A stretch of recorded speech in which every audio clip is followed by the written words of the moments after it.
श्री श्री 108 श्री सद्गुरु जी महाराज जी के चरणों में कोटि कोटि प्रणाम व आप सभी को मेरा सप्रेम प्रणाम। एक बार की बात है, सर्दियों के दिन थे। उस वक्त क्या होता था, पहले ज़माने की बात है, जब बहुत ठंड हुआ करती थी।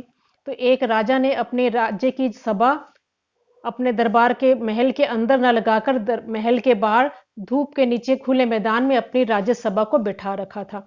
सभा चल रही थी, तभी एक बहुत होशियार सा व्यक्ति आया और एक चैलेंज लेकर आया राजा के सामने। चैलेंज लेके आया, उसके दोनों हाथ में दो हीरे थे, बड़े बड़े, बहुत ही चमकदार, बहुत ही चमकते हुए हीरे थे। और वह एक ओपन चैलेंज राजा को दे रहा था कि मैं इतने इतने राज्यों में होकर आया हूं और सब जो है मेरे चैलेंज हार गए हैं, और मेरी ये शर्त है कि मैं जो चैलेंज देऊंगा और आप हार जाओगे तो आपका अपना आधा राज्य मुझे देना पड़ेगा।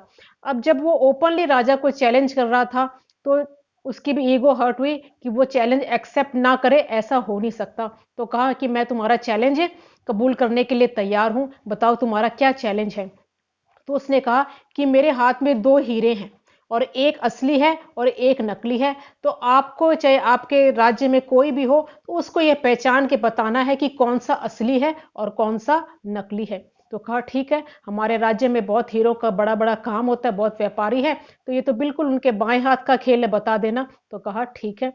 तो राजा ने जितने भी दरबारिये थे, सबको एक एक बार एक एक उनके हाथों में दिया गया कि पहचानो कि भाई कौन सा असली है और कौन सा नकली। तो जितने भी सभा में बैठे हुए दरबारी थे, खुद राजा भी यहाँ तक कि देखा, मंत्री भी देखा, जो कि बहुत होशियार था। बहुत गौर से सबने मैग्नीफाइंग ग्लास लगा लगा कर देखा कि पता चले कि कौन सा असली है और कौन सा नकली। लेकिन बिल्कुल इतना सा भी उनमें फर्क दिखने में, इतना सा भी नहीं उनमें फर्क, ना कोई वेट में फर्क, ना कोई चमक में फर्क, ना कोई बनावट में फर्क, कुछ भी डिफरेंस, कहीं से भी कोई भी डिफरेंस नजर नहीं आ रहा था। सब बिल्कुल एकदम कंफ्यूज हो गए। अब जब सबको ये अपने अपने हाथ खड़े कर लिए, तो राजा को भी पसीना आने लगा कि मैं तो चैलेंज हार गया और अब तो मुझे अपना आधा राज्य देना पड़ेगा। एक एक करके सब ने परख लिया, लेकिन कोई भी पहचान नहीं पाया कि कौन सा असली है और कौन सा नकली। तभी जो है, एक बिल्कुल साधारण सा दिखने वाला एक बूढ़ा सा और एक अंधा सा हाथ में लट्ठी लिए वो चला आ रहा था। उसको भी किसी ने खबर करी कि ऐसे ऐसे राजा के सामने एक चैलेंज आया है।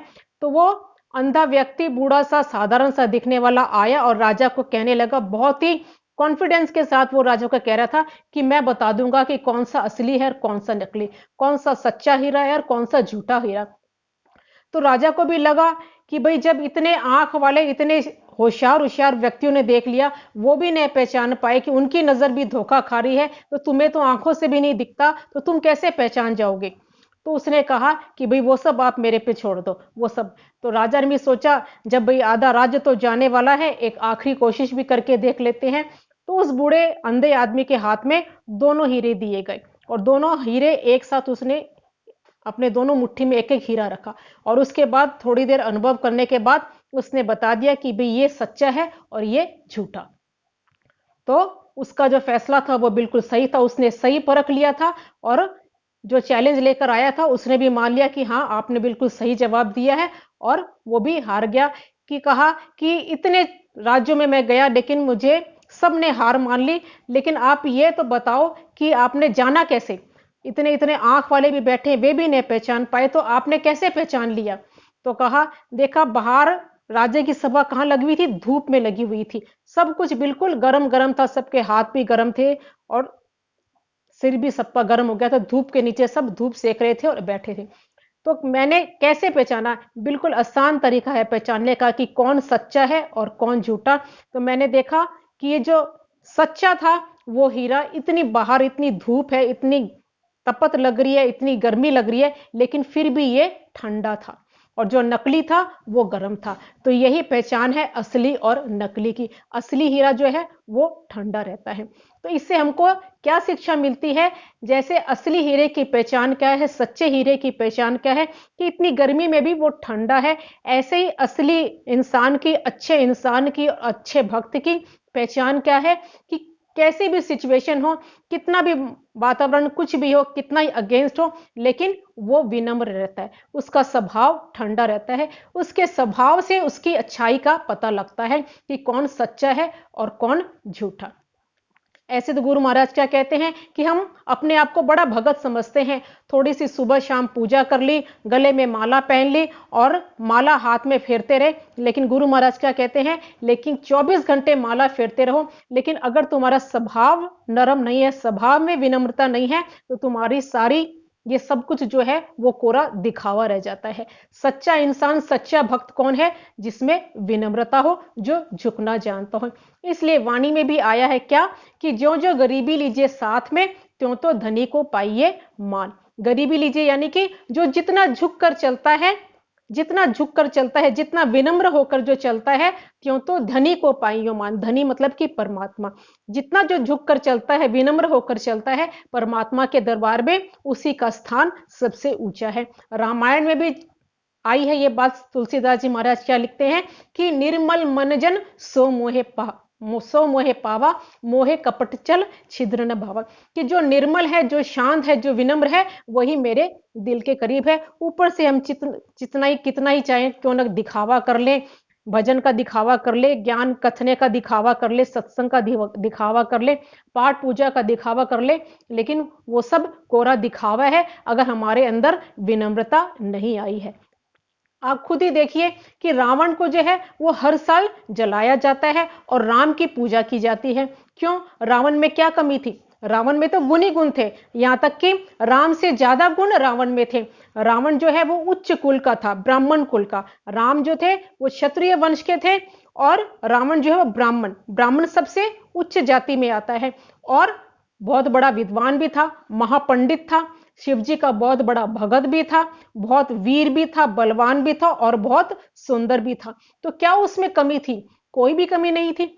लेकिन सिर्फ एक अपने स्वभाव के कारण, अपने अहंकार के कारण वो हर साल जलाया जाता है।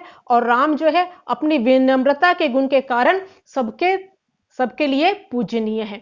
क्योंकि कैसी भी सिचुएशन आई कि कल उनको राज्यसभा में उनका राज तिलक होना है और कल ही के दिन जो है उनको जहां राज तिलक में उनको राजगद्दी पर बैठाया जाने वाला था और वहीं पर उनको 14 साल का वनवास दे दिया गया। लेकिन फिर भी उनकी जो मुस्कुराहट है, उनकी विनम्रता जो है वो यूं की यूं है। उन पर कोई शिकन नहीं आ रही कि इसकी वजह से मेरे साथ ऐसा हो गया। ना किसी के लिए मन मैला है, ना किसी से शिकायत है, ना किसी से गुस्सा है, कुछ भी नहीं है। जो हुआ वो तो अपने अपने भाग्य के अनुसार सबको भोगना ही पड़ता है। किसी दूसरे पर कोई दोषारोपण नहीं, किसी से कोई शिकायत नहीं, किसी पर कोई क्रोध नहीं है। तो यही है सच्चाई की निशानी, यही है अच्छाई की निशानी। आज हम देखते हैं कि सुशांत सिंह राजपूत को कितना याद किया जा रहा है। क्यों याद किया जा रहा है? इसलिए नहीं कि एक एक्टर चला गया, हमको अच्छी फिल्में अब नहीं मिलेगी, इसलिए नहीं। ये तो एक माइनर पॉइंट है, लेकिन मेजर पॉइंट क्या है कि वे बहुत ही अच्छे एक इंसान थे। उनकी विनम्रता के कारण उनको याद किया जा रहा है कि वो बहुत ही पोलाइट थे, सॉफ्ट स्पोकन थे, ईगोलेस थे।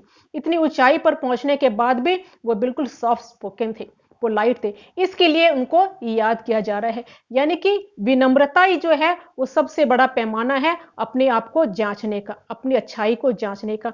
जैसे हीट मापने के लिए थर्मोमीटर यूज होता है, तो ऐसे ही हमको अपने आप के बारे में बहुत गलतफहमी रहते हैं कि मैं सही हूं और सामने वाला गलत है, मैं अच्छा हूं सामने वाला खराब है।